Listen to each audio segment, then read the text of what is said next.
नमस्ते एभ्रिवान, स्वागत छ मेरो नेक्स्ट भिडियोमा।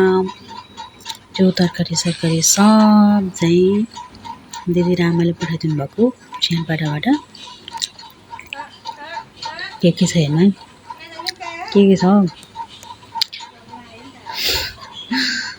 खीरा, आलु, निगुरा, प्याज, पुदिना, डल्ले खोर्सानी, करेला, मकै, हरियो मकै, मकै बोडी,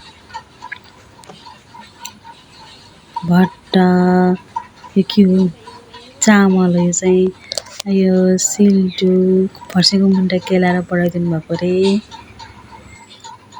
रोटी पनि थियो, कता गयो रोटी? रोटी हरायो, रोटी कता गयो रोटी? रोटी त राखी भएछ के। ल होइन, रोटी पनि सेलरोटी बनाएर पठाइदिनु भएको।